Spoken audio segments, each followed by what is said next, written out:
Good morning, everyone. Before I say anything else, I noticed there's a treat in the audience with Andrew and Chelsea here live on video. Hello, folks. Nice to see you both. I hope your kiddo is feeling better. Um, and a special hello to everyone else too. You're all equally special, but Andrew and Chelsea have a special place in my heart. Ha! Um, Happy Friday. We're delighted to be here for RLR number 1 billion. But today is a dear friend. Um, and Gosh, I don't know how to say this. I think there's very, very few programs, internal medicine programs specifically, um, that have evolved and developed the relationship that we feel with the University of Colorado. And I say that for many reasons, some of which are hard to vocalize, but the CP Solvers team members know what I'm talking about. But more acutely and more currently, our beloved Maddie, co-director of internal operations, is an intern in that program. And if my wishes were to come true, we would have all the CP Solvers team members go and learn under the guidance of our case presenter today. I'll hand the mic to Nick in a moment, but I want to thank two people who are making this event happen in particular and would love to hear from them. The first is Zachariah, who subbed in last minute to be scribing, which I greatly appreciated. Zachariah, do you want to say hi and give folks a quick update on your life? Hi everyone, I'm Zakaria from South Africa. Uh, been away for a couple of weeks, had some leave, and nice to be back into the flow of things. Wonderful to have you back. Whenever you go away, I remember the case of uh, and what happens when you go away, and I hope you had just as a restful a trip as it was a diagnostic clue on the last time you shared that. And I'll also hand the mic to Parisa to say hello. Parisa is doing teaching points today. Hello, everyone. My name is Parisa. I'm international medical graduate from Iran. I'm internal medicine applicant this cycle. I'm currently doing some cancer research at Yale. Oh my gosh, you guys hear that intro? It's so polished and so good. I love it. By the way, folks, jot this down as a record. We've never kept Prof. Rez silent for this long. I think it's been 3 minutes, but let's keep it going, okay? So Nick, please take as much time as you can. Tell us a little bit about yourself, a little bit about your program, and and talk as much as you can, please. Absolutely. Thank you all so much for having me. My name is Nick Beanchine. I'm one of the chief medical residents at the University of Colorado Internal Medicine residency program. We have a few different pathways here, and I'm a member of our hospitalist track. And so my plans are to become an academic hospitalist next year, work at an academic center, doing all things teaching, clinical reasoning, and making us become better doctors and APPs. And so I'm super happy to be able to present a case to you. I'm so happy that Maddie invited me to present and really encouraged me to do so. She's an absolutely stellar addition to our program, and we're so lucky to have her, and we'll similarly take anyone from the CP Solvers family as well. If there's any questions people have about the University of Colorado program in particular, we'll be happy to answer those. You can always reach out and email me. We're just super excited for this recruitment season to try to build the next generation of clinicians. So thanks again for having me. Nick, I'll just jump in before Prof. Rez does to reinforce what you just said, which is if I could do residency all over again, I think it's hard not to be emotional and to do it in the place that I did do it alongside Prof. Rez at UCSF. But if that weren't the case, there's only one place I'd rather be in. It's exactly where you're training. I think the caliber of the people that we've gotten the chance to meet to in person and the reputation of the program precedes itself. So I won't lie and say that I would do it not at UCSF, mostly for emotional reasons, but also for the gratitude of the people I've met. Yeah, I am a big fan of your program and very, very excited for your case today. So why don't we celebrate it the way we know best by nerding out together? And yeah, whenever Zachariah is ready, please go ahead and share the screen, and we'll finally hear from Prof. Rez some magical clinical reasoning. Awesome. All right. Ready to dive in? So the case I have today is actually a case from my second year of residency at our university hospital. So I have for you a case of a 42-year-old female who has a past medical history of lupus, who was coming to us with 2 to 3 days of fever, myalgias, and body aches. She went to her primary care doctor the day before, and her primary care doctor said, I think it's likely some viral kind of prodrome. She was tested for flu and COVID that were negative, and so she was sent home from her primary care doctor with kind of just some symptomatic control. But she said things didn't totally feel right. She started to feel a little bit worse. The myalgias were getting worse. She had a little bit of a non-productive cough and a headache that was increasing, and so she decided to go to the emergency room. She said no visual changes or any sick contacts. And then the only recent travel history that she tells you is that 5 months ago, she traveled to Saudi Arabia. Her past medical history is notable for a diagnosis of lupus. She was diagnosed at age 20. She was diagnosed at that time with rashes, arthralgia, serositis, both pericarditis and pleuritis, and is followed closely by her outpatient rheumatologist. She's currently on azithromycin, hydroxychloroquine, and prednisone. And then she also has a history of GERD, for which she's on a PPI. Her past surgical history is notable for an appendectomy at age 14. She's allergic to penicillin that causes a rash. And then she has breast cancer in her sister for family history. Social history-wise, she works at Whole Foods to help prepare ingredients for a salad bar. She has no alcohol or any other substance use. She was born in Iraq and she moved to the United States at age 10, and she lives currently with her mom and her nephew. I'll give you a little bit of time to the typing before I go into the vitals and exam. For her vitals, so she's febrile 39.5. She's a heart rate of 110 with a respiratory rate of 24. Her blood pressure is 110/60, and she's sitting 92% on room air. On physical exam, she's not in any acute distress, but just looks overall kind of ill appearing. She has a clear oropharynx without any exudates or petechiae. She has normal conjunctiva without any scleral icterus. She's tachycardic on her cardiac exam, but otherwise has a regular rate, a regular rhythm, and no murmurs, rubs, or gallops. Her lungs are clear to auscultation bilaterally without any wheezing. Her abdomen has a little bit of some right lower quadrant tenderness. It's very mild. She does not have any CVA tenderness and otherwise has a soft abdomen. And then her skin has diffuse blanching, erythematous rash on the back, chest, bilateral arms and face, sparing the palms and soles, without any painful areas or pruritus. But just on exam, like when you touch her in a few spots, she just is a little bit uncomfortable. Like, ooh, that kind of hurts. Feels like my muscles kind of hurt a little bit.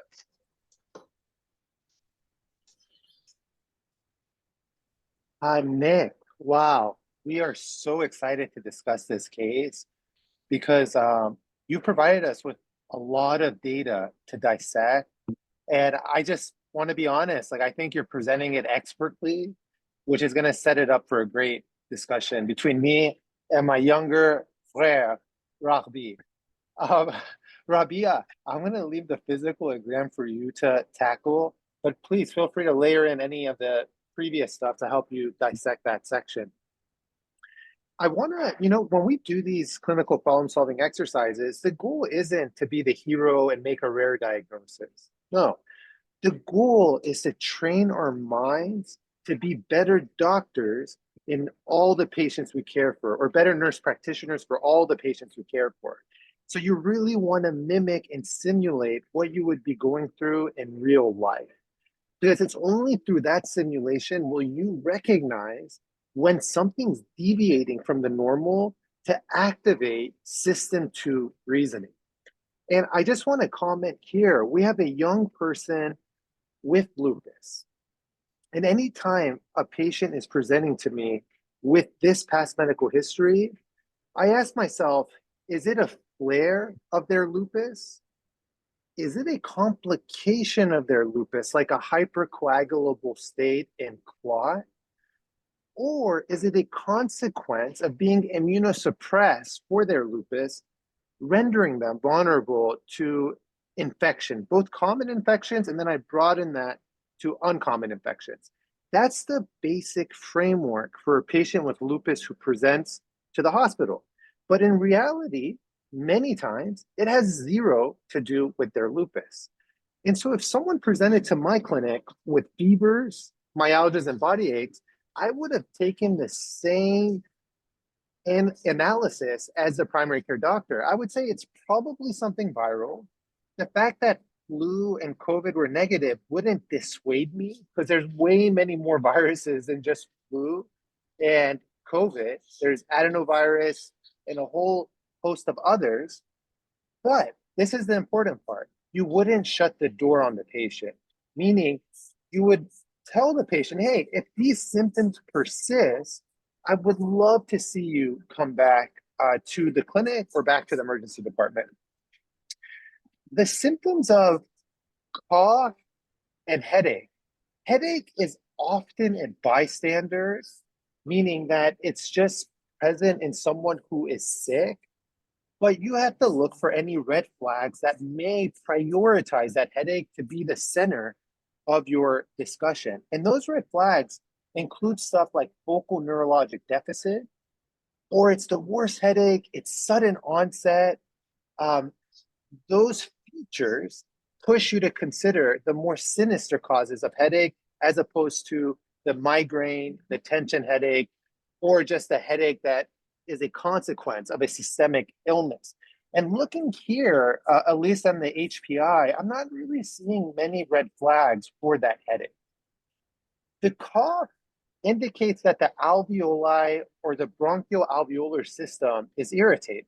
We don't know why it's irritated, but in someone who's on immunosuppressive medication, we don't know the dose of prednisone, but with the azathioprine, you have to have a very low diagnostic threshold to pursue imaging, like a chest x-ray.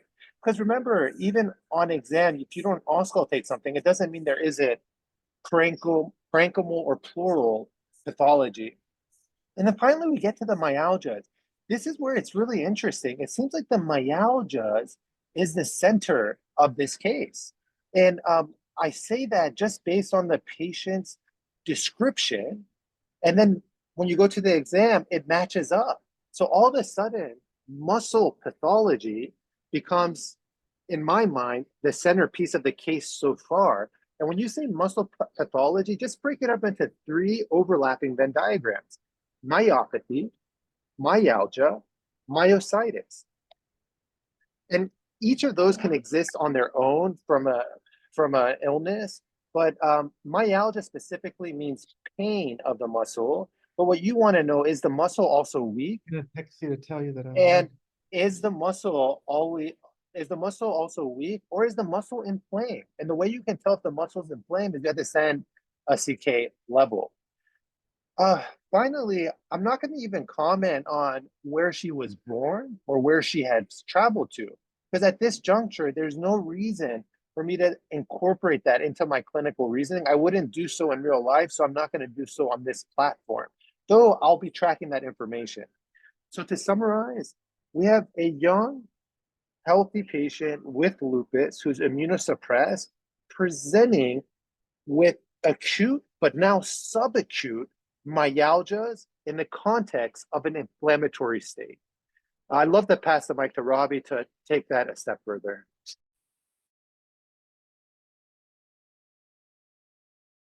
Robbie, I muted you because you were talking. So you told me I couldn't speak. I got you back, brother.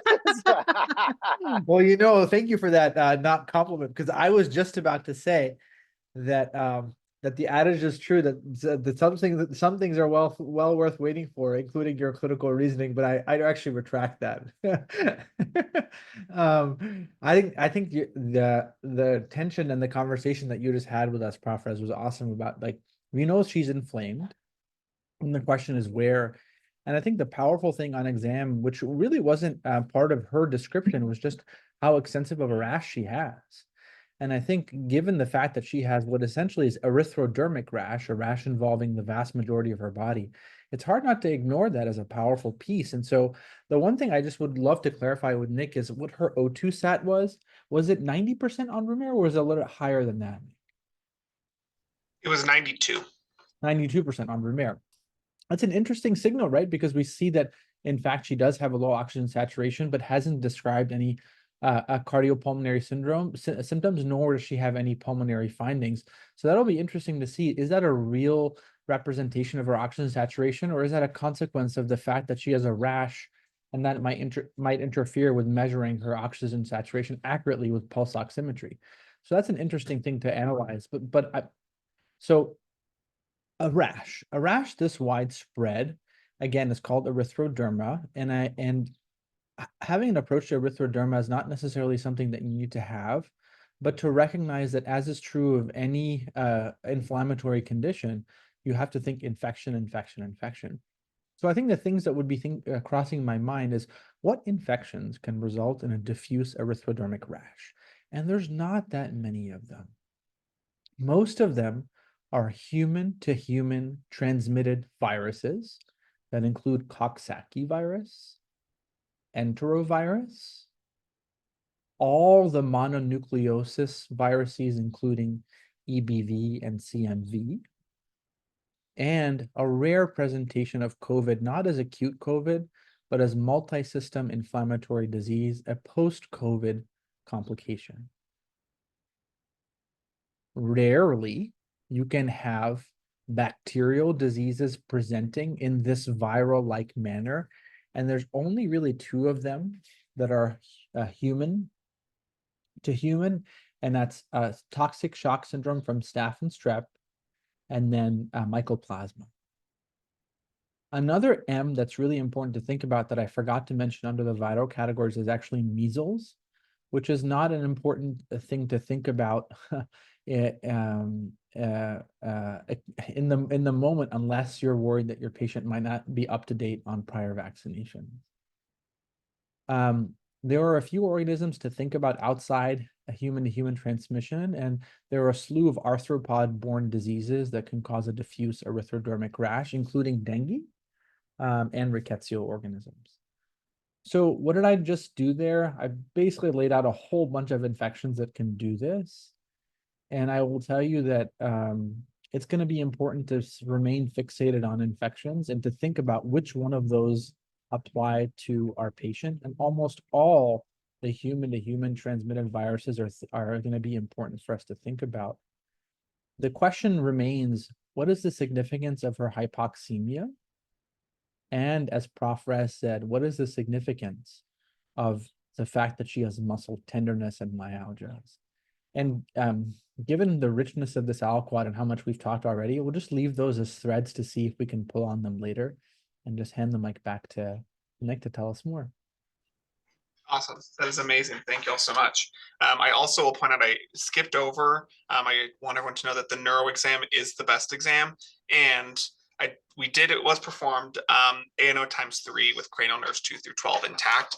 She had a little bit of some pain with flexion of her neck, but she described it as feeling like the muscles around there were more painful than anything else. All right, here's a little bit of blood work. So I'll start with the BMP. So I have a sodium of 124, a potassium of 4, chloride of 92, bicarb of 23, glucose of 95, a BUN of 8, a creatinine at baseline of 0.88.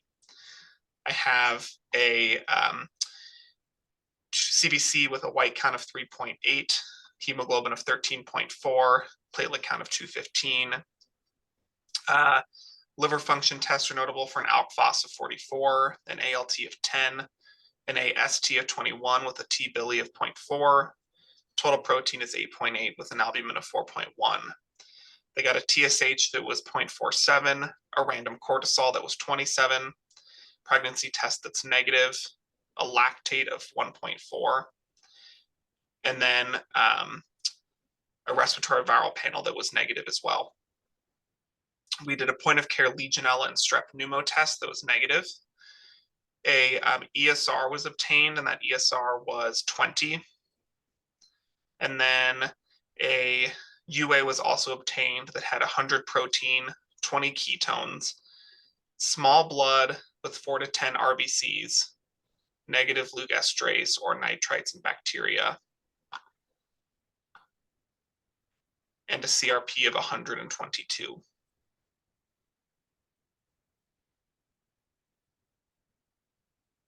A chest x-ray was also obtained. It did not have any focal consolidation or alveolar or interstitial opacities. And then a CT scan of the abdomen was performed with the right lower quadrant pane. And it shows it was overall a little bit difficult because it was motion degraded. The gallbladder was a little bit distended, which they commented was kind of non-specific. Had some fluid distended small bowel loops that could be seen with an enteritis or diarrhea, of which noteworthy she denies having any diarrhea. And then she had bilateral femoral head AVN without evidence of subchondral collapse that was known previous to this scan.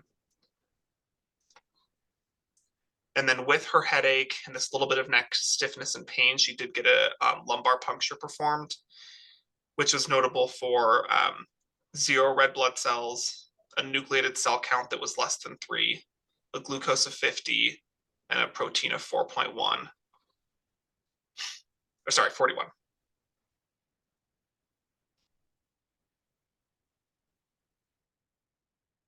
That's an incredibly rich series of investigations, Nick. And I think what we've what we really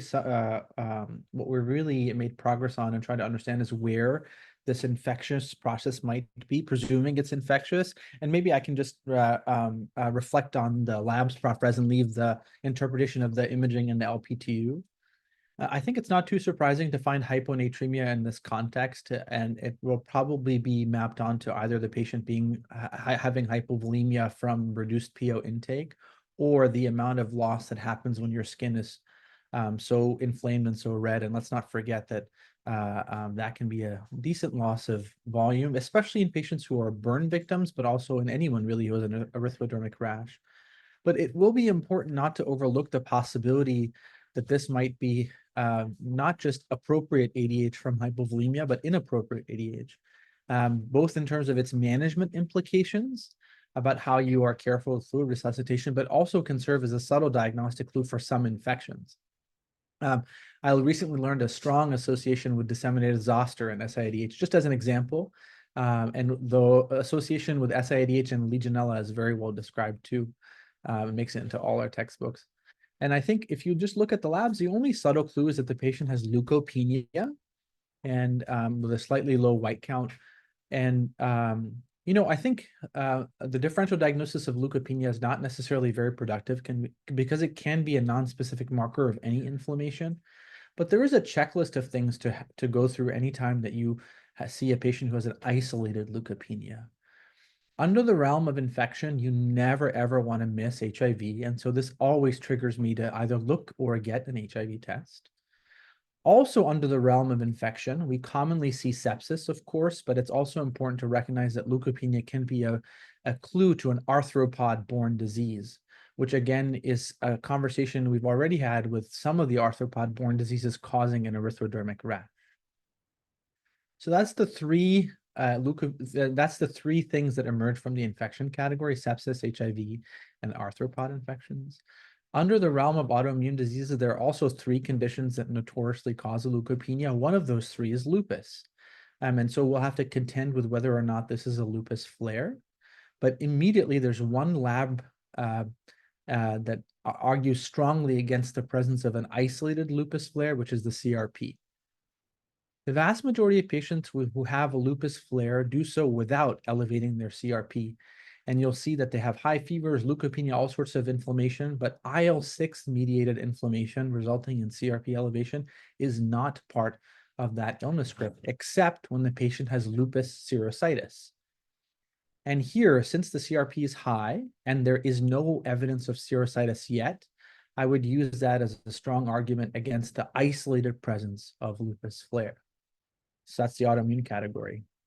Under drugs, there are 3 categories of drugs that notoriously cause leukopenia, antithyroid being something we talked about a couple weeks ago on RLR VMR, antipsychotics like clozapine, and then finally antibiotics like dapsone. So that's the drug. Under the realm of cancer, there's a few cancers that can cause leukopenia, specifically LGL leukemia is notorious for doing so. And then finally, a whole grab bag of non-specific conditions. But here, what would I do with this? I'd be like, is this a clue to an arthropod-borne illness? Should I get an HIV test? Probably. And is this a lupus flare? Maybe, but the CRP counterweights that hypothesis. I'll pass the mic to you for the rest, Prof. Rez. Man, Robbie, those frameworks are such solid grounds for us to stand on. And I think that when interpreting the CT scan of abdomen, the avascular necrosis just means lack of blood flow to the bone, leading to necrosis or death of bone. It most often is a consequence of trauma, but other common etiologies include alcohol, prednisone use, and even autoimmune processes like lupus. So that avascular necrosis, I don't think that is a clue to this acute process, but rather something that has developed either as a consequence of the steroids or as a consequence of her autoimmune status. So I can put that to the side for solving this diagnostic puzzle. Then we have the CT of the abdomen and pelvis. We do know that ultrasound is better for evaluating the gallbladder, while CT is better for evaluating stuff distant to the gallbladder. I think it would be a mistake to just say, oh, that gallbladder wall is inflamed. There's nothing more to do. I also think it would be a mistake to say this patient likely has cholecystitis. There's nothing more to do. Because we know the illness script is much richer than just right upper quadrant pain. There's no leukocytosis, but rather there seems to be muscle pathology. There seems to be skin pathology. And now I would suggest that there's gallbladder wall pathology. And Rabih has taught this to us, that gallbladder wall pathology might be a manifestation of heart failure, which has a fancy term, cholestalgia or cholecystalgia, Rabih, is that what it is? Where we discussed these cases, and it was a patient with heart failure that we thought had cholecystitis, but no, it was cholecystalgia. They didn't need their gallbladder removed. They just needed some Lasix and a workup for heart failure. But this case doesn't really have much in terms of heart failure or volume overload, but it would be enough for me to send a BNP and to look at the neck veins closely, because I know lupus is associated with pericardial disease, and that can lead to congestion. But when the mathematician says you got to think about infection, I wonder if we can start thinking about infections that have tropism for the gallbladder wall, and then overlap those infections that may cause erythroderma or also involve the muscle itself. And the viral causes of gallbladder wall infection include EBV and CMV. So I think Rabih's take on infectious mononucleosis as a possibility is an important consideration here. So sending the HIV, the EBV, the CMV, and noting that the peripheral smear would be helpful too. So if you have atypical lymphocytes, that can push you in the direction of infectious mononucleosis from EBV. The other infections that can involve the gallbladder wall include bacteria.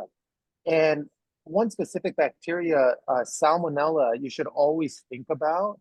And especially in someone who has traveled, you have to think about Salmonella. It doesn't always present with diarrhea, but it does usually have abdominal pain. And furthermore, it often has a fever, but the heart rate doesn't climb as much. So there's this disconnect between heart rate and fever. But nevertheless, in this individual, I think considering Salmonella is important. Parasites like schistosomiasis, for those that are outside the US, I'm not sure if the Middle East is a region where it's endemic. I know in Southeast Asia, it's a problem, but schistosomiasis is a great fit for something involving the biliary tract in someone who has recently traveled. And the other reason I think you got to take this gallbladder wall pathology seriously is the fact that she is having some tenderness in that region. She's having some tenderness in that region.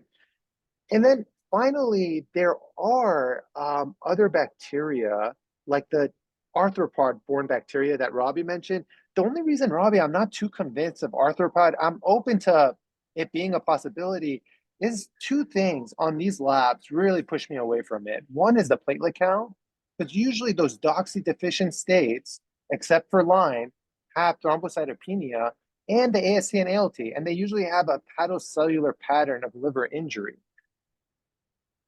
As far as the LP, like I'm not surprised, but there's no evidence of like a lymphocytic pleocytosis. There's no evidence of meningitis. And really on history and exam, there's no evidence of encephalitis. So I just think what I can say about this headache, it's a bystander probably of what's happening, with the only exception that during a lupus flare or someone having, they can get cerebral venous thrombosis that can lead to headache. But before we get the mic back to Nick, I really, Robbie, want to know from you as far as like how you interpreted the gallbladder wall pathology.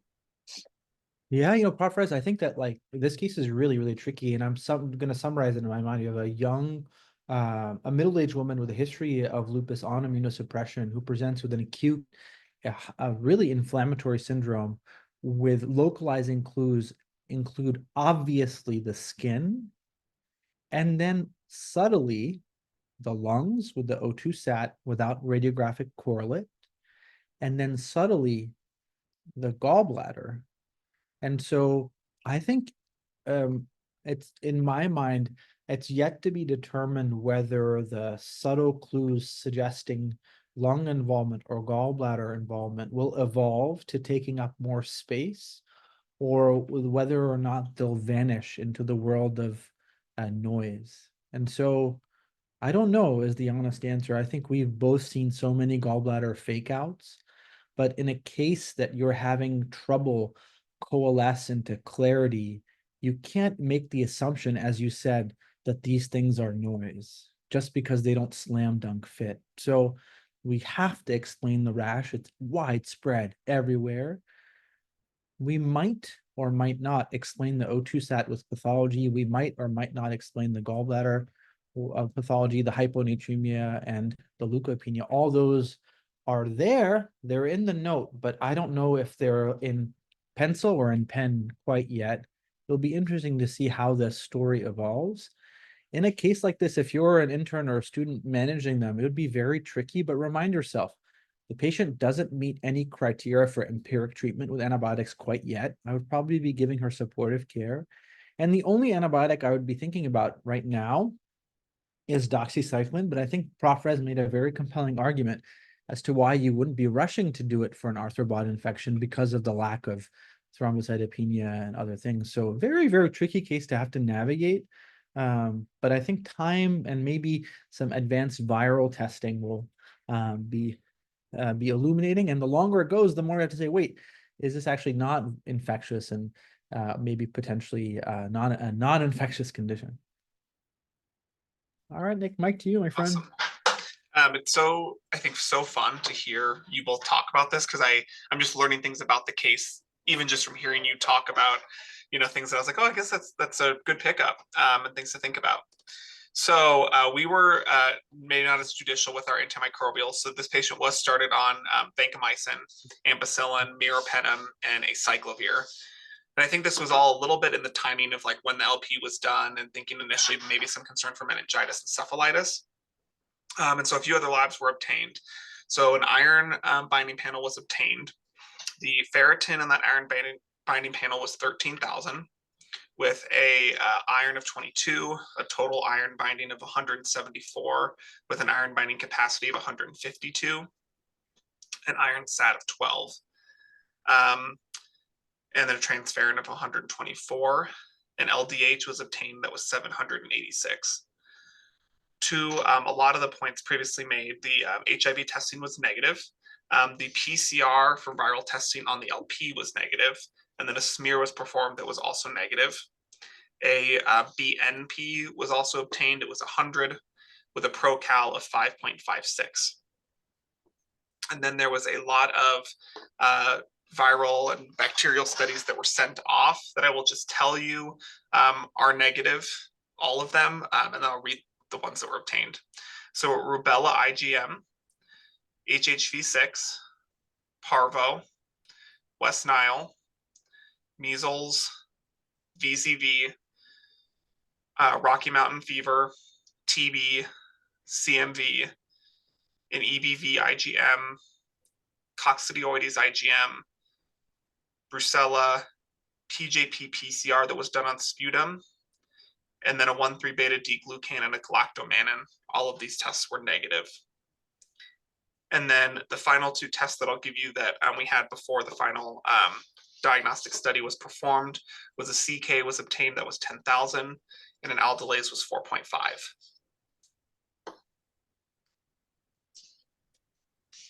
Thank you, Nick, for this information. And once again, thank you for just arranging the aliquot so eloquently and presenting it superbly. I'll just share some thoughts and then would love to hear what Rabih has to add on those thoughts. Rabih, I think that, typically ferritin that is elevated doesn't grab my attention, but once you get north of 10,000, it does grab my attention.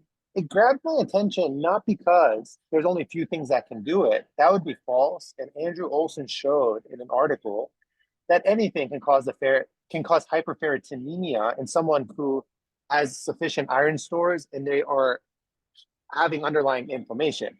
But it does trigger a few diagnoses that you have to consider. One of those diagnoses include HLH. But with HLH, typically you have 2 cell counts that are down. Additionally, you have splenomegaly.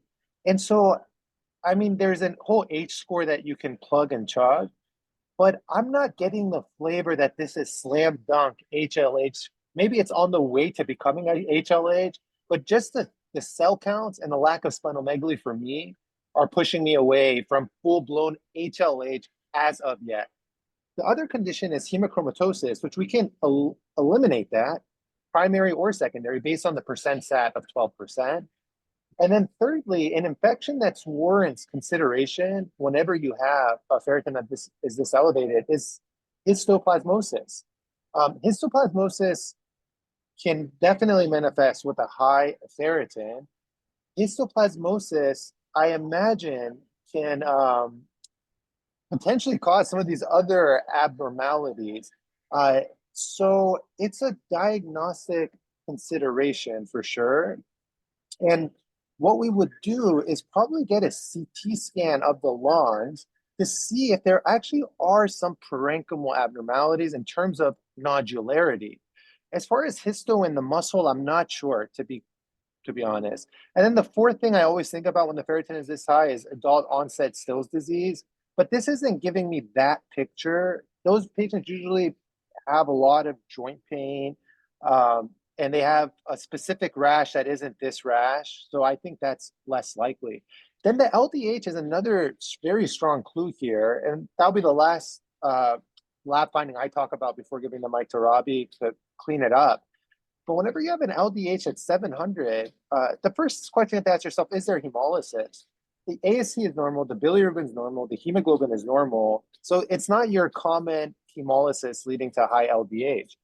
Then the other question you have to ask yourself, is there any other evidence of cell turnover? I think with that CK being elevated, there is evidence of cell turnover in form of muscle, but a true consideration, I think 2 true considerations in this particular case is there a tissue that's being infarcted because there's a clot that we've yet to diagnose and it's causing hypoperfusion?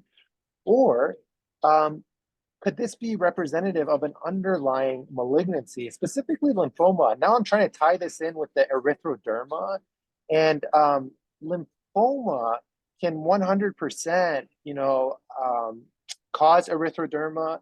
It can cause a high LDH, and in order to assess for it, we just need more imaging to see if there's any lymphadenopathy, but sometimes it's intravascular and it's really difficult to tease out.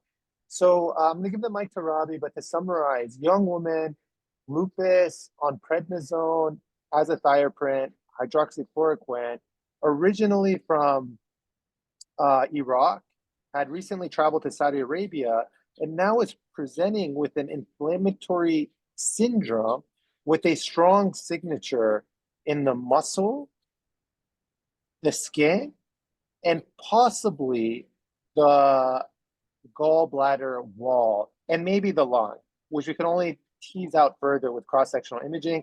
So I think that lymphoma becomes a consideration, histoplasmosis becomes a consideration, and then I'd love to hear from Rabih how the CK may change. You know, if this patient didn't have lupus, I would think about dermatomyositis as a possibility as well, with the rash, the lungs, and it would be a good fit there too. But what are you thinking, my Frere? Oh, you said clean up after you, Prof. Rez. I think your words are more delicious than an acai bowl, which you know is the highest compliment I can give you. I think that this case is really, really tough, honestly. And it's tough because it's hard to know what the fundamental features that require explanation are beyond the rash.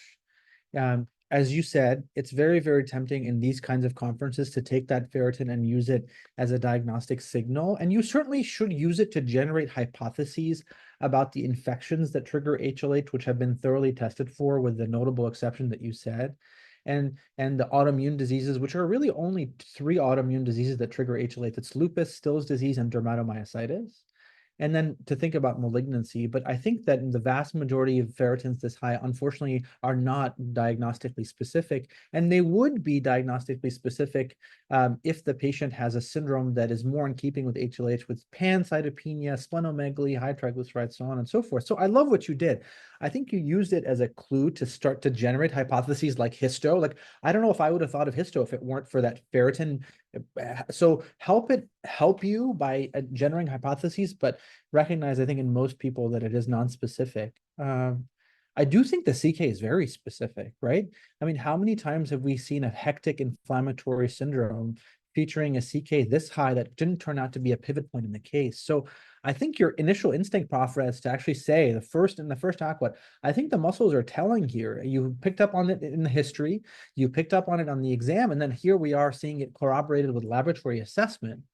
The thing that I'm trying to do before sharing my thoughts on that is to ask myself, does the CK explain the LDH?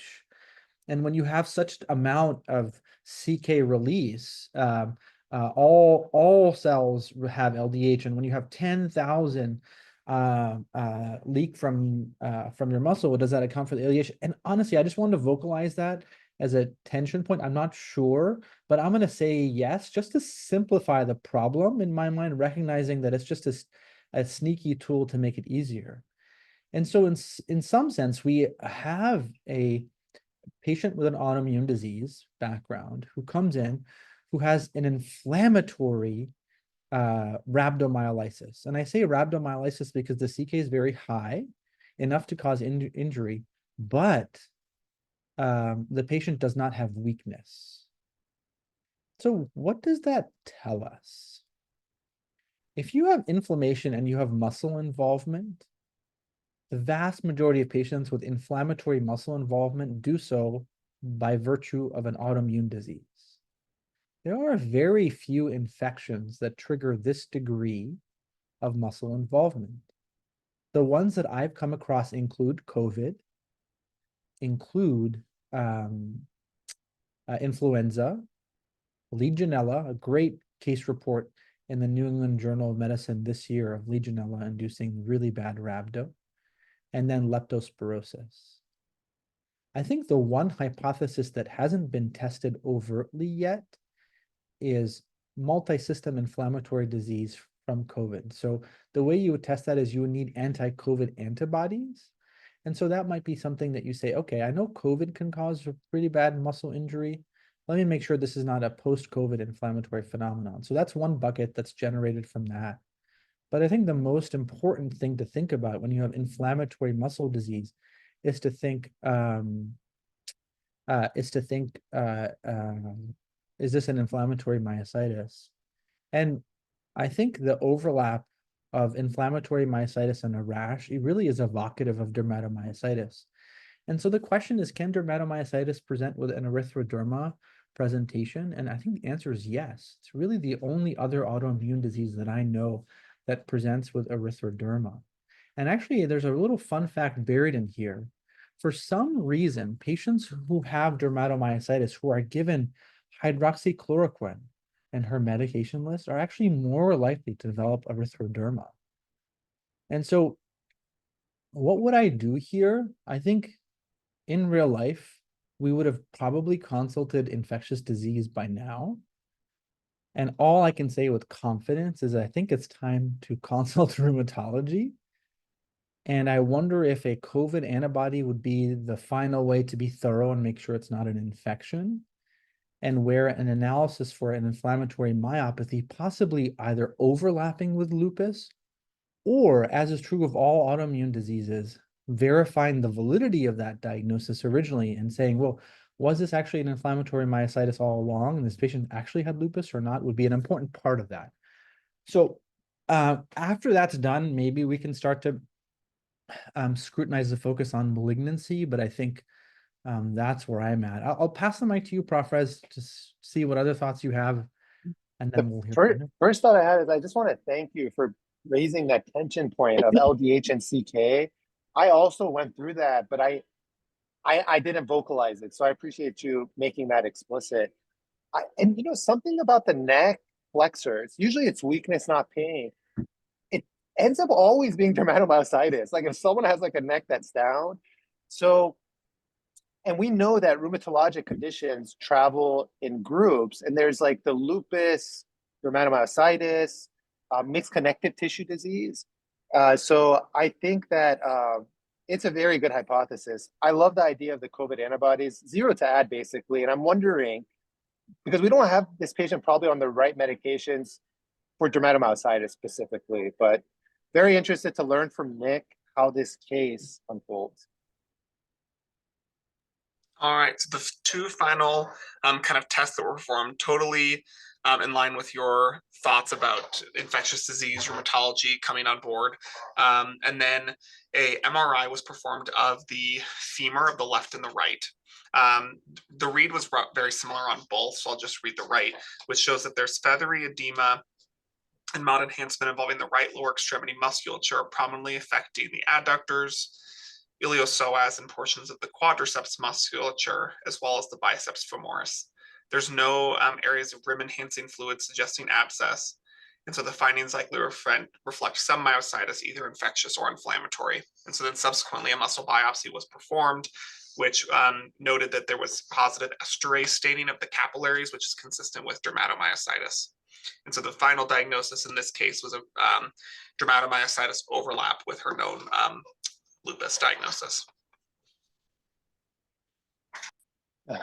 Well, Nick, thank you so much for presenting this case. And it's wild, Robbie. I think we've done this so much that, like, even in like the first aliquot, not that dermatomyositis came to mind, but it's just like the pattern recognition is becoming sharper.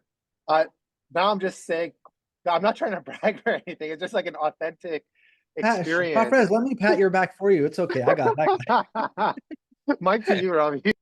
No, keep going. No, that's as much as patting the back I can do.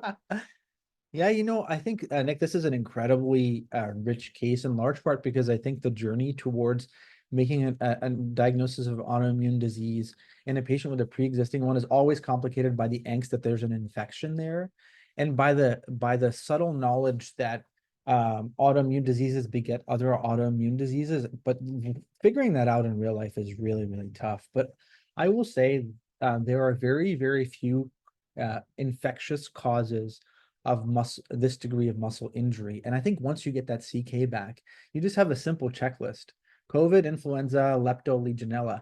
I know some folks were mentioning trichinosis in the chat, which I think is an outstanding thought. I have to read more about it to see if it causes this degree of a CK elevation. That I think is less likely with my current knowledge structure, but I have to read more about it. So that's when you pivot directly to autoimmune diseases. And my biggest advice is in a patient who you're starting to think non-infectious, the power of an LDH, ferritin, and a CK is through the roof. And I think that proved here today. I'd encourage all of you to add to your knowledge base about dermato and just read about dermatomyositis and hydroxychloroquine.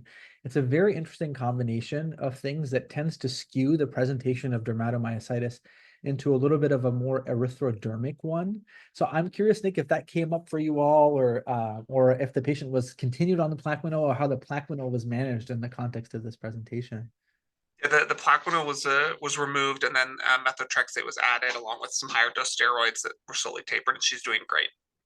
That's so interesting, because you might not see erythroderma as a classic rash for dermatomyositis of all the pictures, you know, the heliotrope and whatnot. but it changes when a patient is on Plaquenil for pre-existing reasons. And it goes to show you how autoimmune diseases interact. They interact by exposing you to other autoimmune diseases by the inherent risk, but also the medications that patients for autoimmune diseases get can trigger other autoimmune diseases or camouflage other autoimmune diseases. The most common example we see is a patient is on a TNF blocker for a condition and they get TNF blocker induced lupus. Here, this is the opposite. This is lupus with a propensity to get dermatomyositis. And that presentation of dermatomyositis is probably skewed by the presence of Plaquenil for the lupus, which is just so, you can spend hours thinking about this stuff. I should stop talking. I'd love to pass the mic to you, Nick, to sort of emphasize what you learned, what this journey was like for you, and then we can hear from Parisa. Yeah, thank you so much. And thanks again for letting me present this case today. I think the few things that the case highlights for me is the high importance of utilizing your team. And so the diagnosis would not have come to if we didn't talk to all of our other colleagues and our infectious disease and our rheumatology colleagues to try to get there. And I think what I really reflect that this case has, and it's especially exemplified through the discussion, is really how much of noise there can be in true kind of clinical medicine. And I think that you're kind of just one test away from getting to one direction or the other. And so that noise is really hard to differentiate. You know, I think when we initially come on to the case, like that ferritin really took us down a different path. And then we were really thinking about, is this macrophage activation syndrome and is this HLH?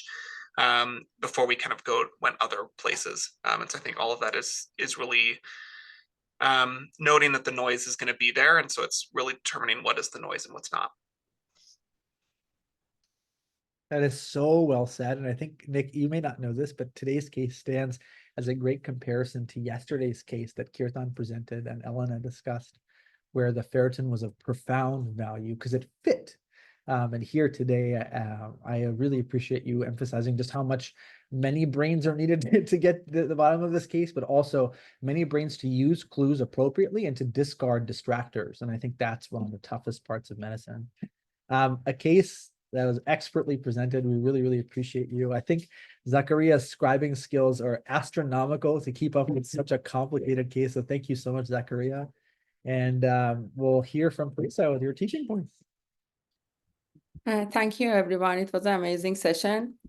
We started to frameworking a lupus patient. We begin with a fundamental framework where we'll look into the flare-up associated with lupus and the complication that led into hypercoagulable states and the risk tied to being immunocompressed, notably infections. We also talk about the symptom this patient have cough and headaches. Moving to symptoms, we examine how a cough in lupus patient could indicate alveolar irritation, especially it's important for those who are immunosuppressed. We also explore red flags of the headaches, focusing on focal neurologic deficit, being sudden onset and severely intense. We also address myalgia in the context of muscle involvement. Myalgia could progress into severe condition like myopathy and myositis, and this progression could be monitored by checking inflammation marker like CK. We also, this patient specifically was inflamed, and this was shown up with the erythrodermic rash, which might interfere sometimes with measuring the oxygen saturation. When somebody is inflamed this way, we need to consider infections that could be transmitted person to person. And this infection could be range from viral infection like EBV, CMV, enterovirus, and also toxic shock syndrome and mycoplasma. We also address hyponatremia. We discussed that hyponatremia could be characterized because of the hypovolemia and volume loss due to exacerbation of the skin inflammation or burn. We address isolated leukopenia. It could come from the variety of the factors like HIV, sepsis, autoimmune condition like lupus, and it could be coming from many drugs and many, like some cancer like LG leukemia. We also address femoral necrosis, which coming from alcohol or prednisolone. We also talk about how we need to how ultrasound is optimal for evaluating the gallbladder, and sometimes wall thickening can be linked to other conditions and more than infection. like in heart failure, cholecystolgia, but the infection linked to this condition are EBV, CMV, Salmonella, and Schistosomiasis. We talk about arthropod-borne infection. We examine the implication of this infection that which are coming with thrombocytopenia and hepatocellular injury. But with the absence of lymphocytic polycytosis in the CF, usually reducing the likelihood of this specific condition. We talk about high ferritin. We address for a specific condition, HLH, hemochromatosis, histoplasmosis, and adult onset still disease. And the three specific autoimmune conditions with triggers HLH are lupus, adult onset still disease, and dermatomyositis. We also address LDH, which could be due to hemolysis, tissue infarction, and malignancies, specifically lymphoma. We talk about inflammatory muscle disease that could come from COVID, influenza, Legionella, and leptospirosis. We also learned that the dermatomyositis, when it's treated with hydroxychloroquine, they could develop erythroderma. Thank you so much. It was a very interesting session. Oh my gosh, you're a sponge. That was absolutely amazing. Thank you so much, Farisa. Really, really great breakdown of all the things we learned. Nick, there were questions for you in the chat about whether the patient had antibodies. Do you happen to know if he had an antibody profile for his dermatomyositis? Yeah, it's a little bit odd. The panel was Yeah. ordered and the panel was negative, which is just a little bit odd. And so when we presented this case, the rheumatologist was talking a lot about, is that something that's more commonly seen in lupus with the antibodies being negative? Interesting. That's a cool pearl. Thank you so much. All right, y'all have a wonderful rest of your day. Thank you again, Nick. Thank you, Zachariah. Thank you, Parisa, and a big shout out to Prof. Rez. Hope you guys have a wonderful rest of your day. See you next time.